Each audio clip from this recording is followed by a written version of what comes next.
Nabi Shallallahu Alaihi Wasallam menyampaikan kabar gembira kepada para sahabatnya. Kota Konstantinopel akan jatuh ke tangan Islam. Pemimpin yang menaklukkannya adalah sebaik-baiknya pemimpin, dan pasukan yang berada di bawah komandonya adalah sebaik-baiknya pasukan. Hadis riwayat Ahmad bin Hanbal al-Musnad. Pada tahun 1453, Muhammad II, Sultan dari Kekhalifahan Utsmaniyah, melakukan penaklukan hebat terhadap kota besar saat itu. Baru berusia 21 tahun, berkat ketakwaan dan tekad yang kuat, membuatnya berhasil menaklukkan Konstantinopel, yang merupakan kota dari jantung Eropa saat itu. Ia adalah seorang pria yang memiliki nama besar dalam sejarah keislaman. Walaupun ia banyak dibenci oleh kerajaan Eropa, tapi bagi dunia Islam, dia diabadikan sebagai Sultan Al-Fatih atau Sang Penakluk. Kekhalifahan Utsmaniyah pada tahun 1402.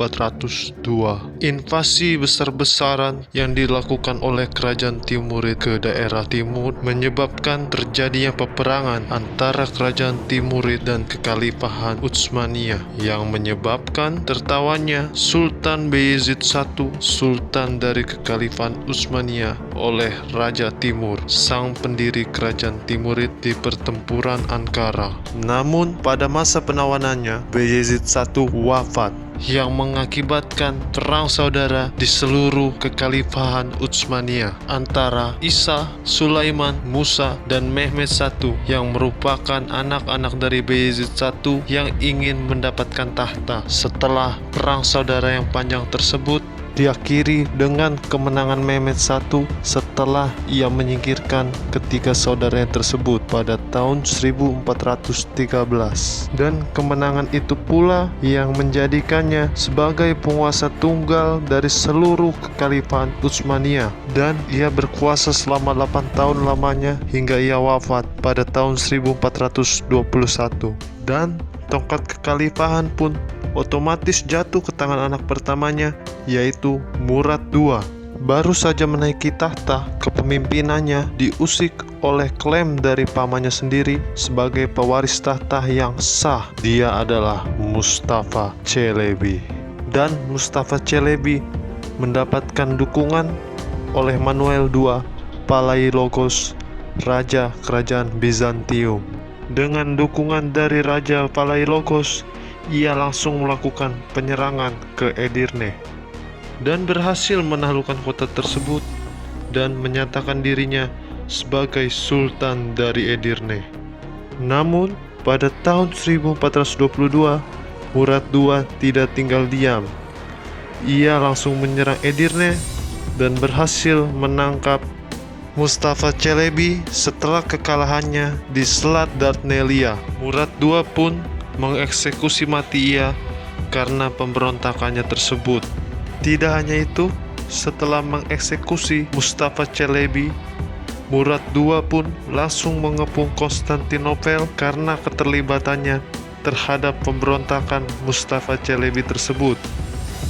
Namun, saat melakukan pengepungan, terjadi lagi pemberontakan. Kali ini dilakukan oleh adik Murad II, yaitu Mustafa Muda.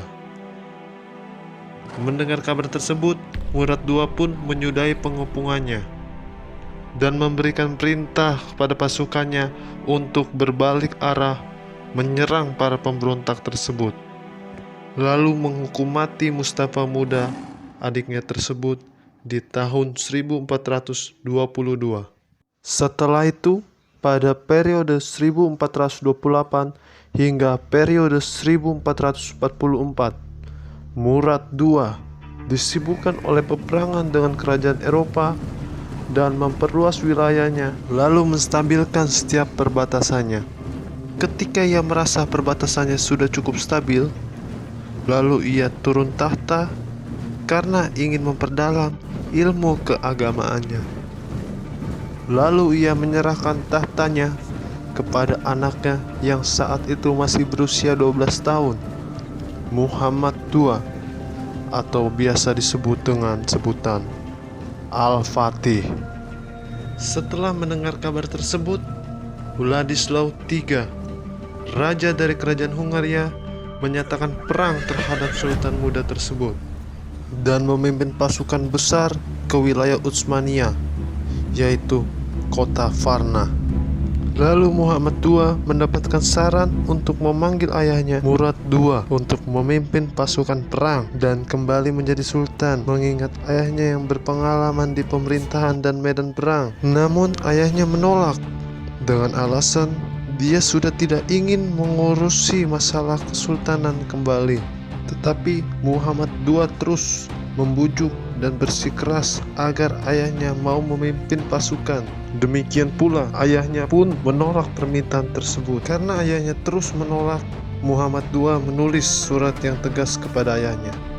Baba, Yasen Padiyasin Yaben Sen Padisasan Su Tehlikeli Anda Milete Seni Ordunun Basina Kakiriaga Ben Padisah Isem Sana Emre Dioru Saltana Kerisne Ait Ise Dusmani Karsilama Farzdir Yok Eger Bize Ait Ise Emre Bize Ita Sartir.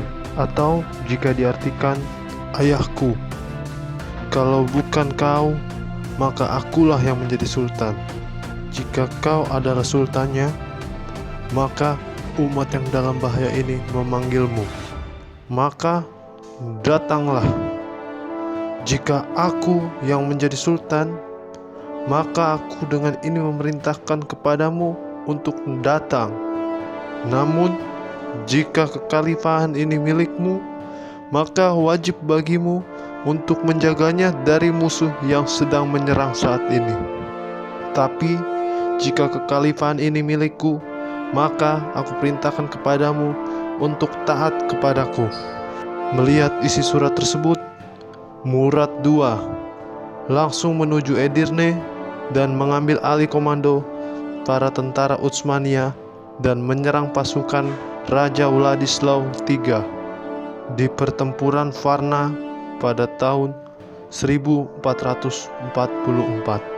Murad II kemudian menjadi sultan kembali dan memerintah hingga ia wafat. Ketika Murad II meninggal dunia, anaknya Muhammad II naik tahta kembali pada tahun 1451 dan memiliki satu tujuan utama pada saat itu, untuk menaklukkan kota Konstantinopel, yang merupakan impian dari para leluhurnya. Kota Konstantinopel pada saat itu tidak sekuat kota Konstantinopel dahulu kala. Total jumlah populasinya hanya sekitar 50.000 hingga 100.000 jiwa. Kaisar Bizantium, Konstantin XI, sekarang hanya mengendalikan wilayah sempit di sepanjang pantai dan memiliki kewajiban membayar jizyah kepada Sultan Utsmania. Sebelum menyerang kota tersebut, Mehmed II membuat perjanjian dengan kerajaan Venesia, Genoa, dan Hungaria untuk memastikan bahwa mereka tidak akan menyerangnya. Dan Kaisar Bizantium, Konstantin XI, berniat untuk berhenti membayar kepada Sultan, lalu mengancam untuk membantu sepupu Mehmed, Orhan, dalam mendapatkan singgasana Utsmania. Karena hal tersebut, akhirnya Mehmed memiliki alasan untuk mendeklarasikan perang dan membatalkan kesepakatan gencatan senjata mereka sebelumnya. Utsmania siap untuk berperang. Pada April 1452, Sultan memberikan perintah untuk membangun sebuah benteng yang dinamakan Rumelihisari pada bagian ujung utara Selat Bosporus untuk mencegah setiap kapal yang akan membantu Konstantinopel dari arah Laut Hitam. dan Bizantium tidak punya pilihan lain dan membawa seluruh penduduknya ke dalam kota untuk mengumpulkan perbekalan dan mengirimkan pesan kepada seluruh kerajaan-kerajaan Eropa untuk membantu mereka.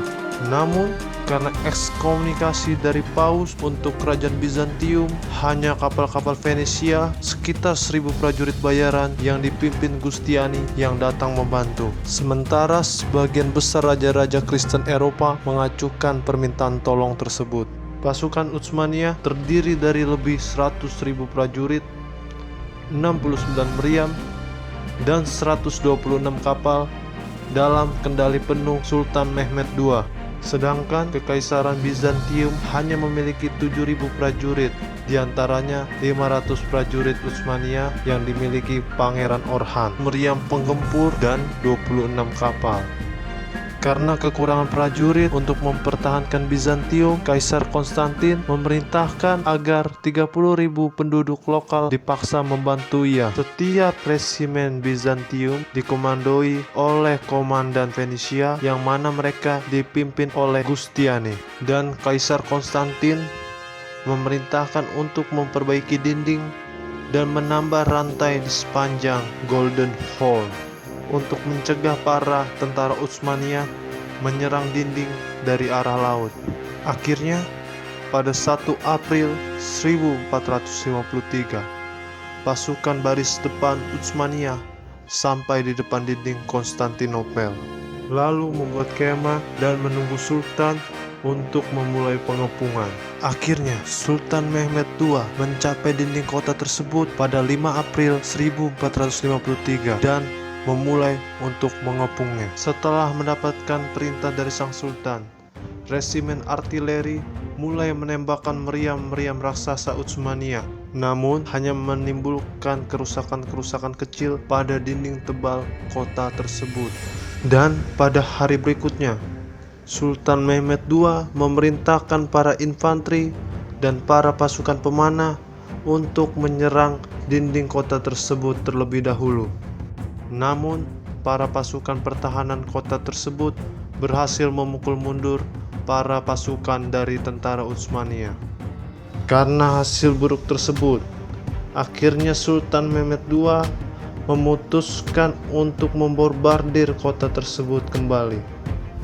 Karena tidak membuahkan hasil yang tak kunjung positif, akhirnya Sultan Mehmed II harus menyusun strategi baru. Ia melakukan strategi yang sangat terkenal hingga saat ini.